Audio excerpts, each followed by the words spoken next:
Hi, everybody. It's Shelly Lefkoe here, co-founder of the Lefkoe Institute. And today I am here with my really great friend, Letha Edwards, who is a certified Lefkoe method facilitator and has been with Morty and I since the very beginning of this journey. And she's going to interview me today for a short blog post. Hi, Letha. Hi, Shelly. Hello, everyone. We're going to talk today about self-care, and I'm going to ask Shelly some important questions. It's all about living an intentional life, and I know you'll love that, Shell. Okay, number one, what do you mean by being intentional with your self-care?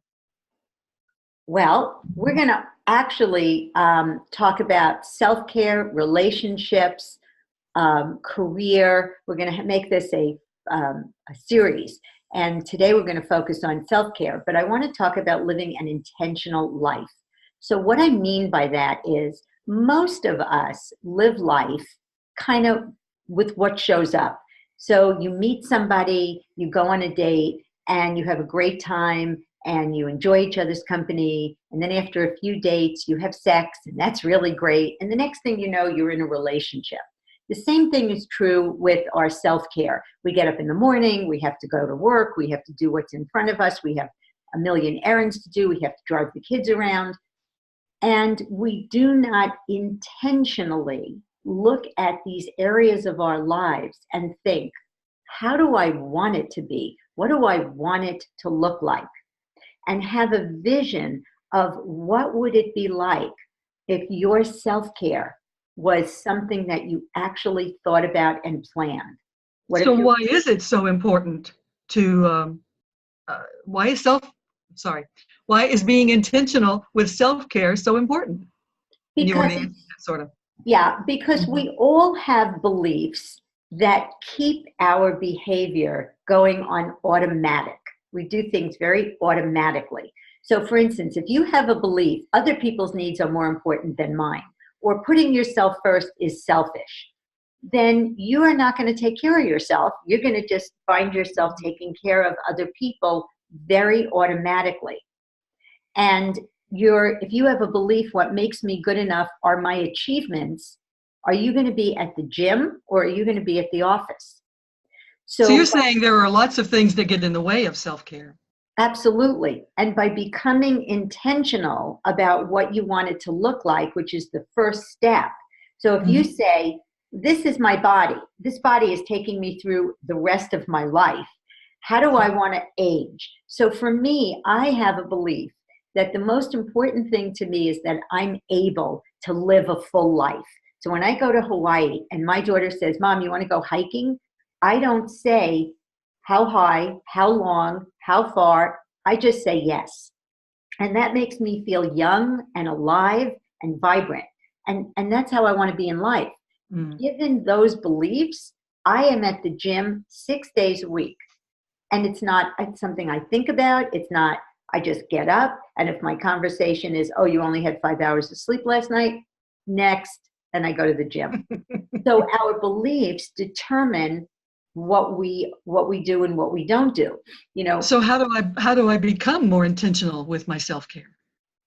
Well, the first thing you want to do is actually stop and think, am I taking care of myself? What is the food that I put into my body?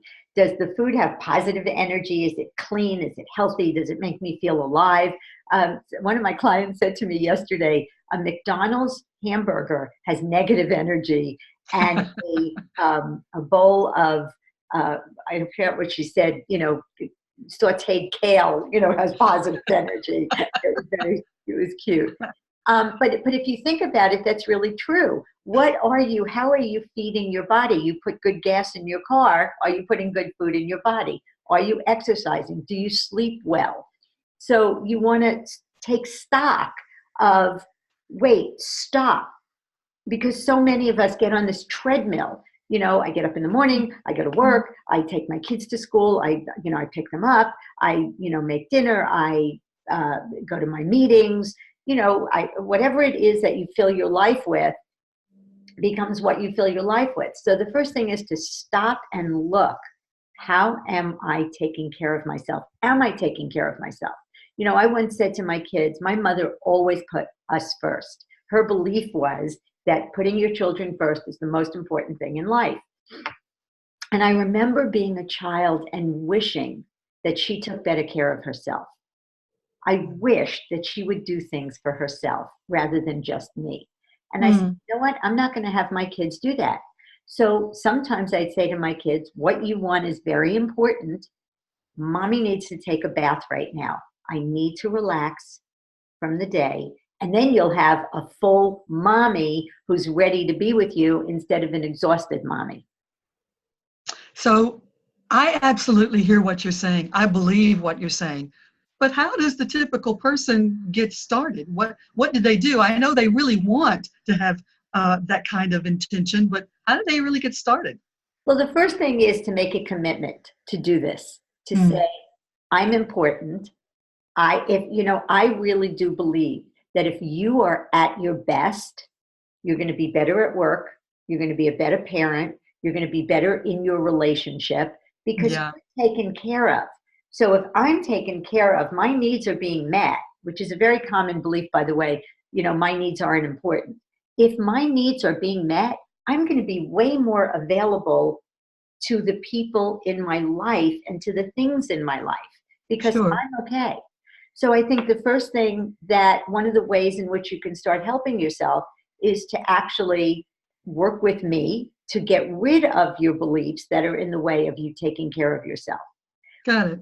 Or you can just sit down and ask yourself, what do I believe that has me not doing this? What would somebody have to believe to not exercise when you all know exercise is important?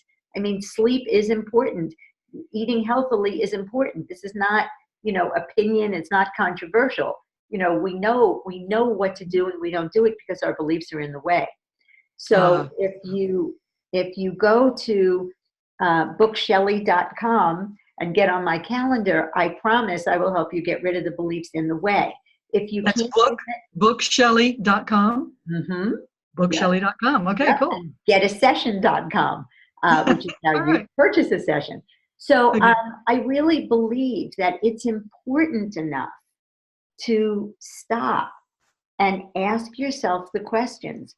What must I believe? And if you could get rid of those beliefs on your own, go for it. And if you can't, I'm there to help. Well, I know the process works, so I'm hoping that people will jump in and give you a call or go to, what are the websites again? Getasession.com and bookshelly.com. Cool. And I want to say one more thing. One of the most common beliefs that people have is I'm not important. And if you don't think you have the belief, ask yourself, what makes you important? And if you didn't do, be, or have that thing, would you still feel important? Because if you believe you're important, you don't need to win. You don't need to get straight A's. You don't need to achieve. You don't need to please people. You just are. You just are, So right. I'm not important is one of the main beliefs that keeps us from taking care of ourselves. And I know there are more. And there's lots more. Yeah. I got it. Hey, this has been fun. Let's do another soon. Let's. Okay. Thanks, everybody. Thanks for listening. Hope this was helpful. Great.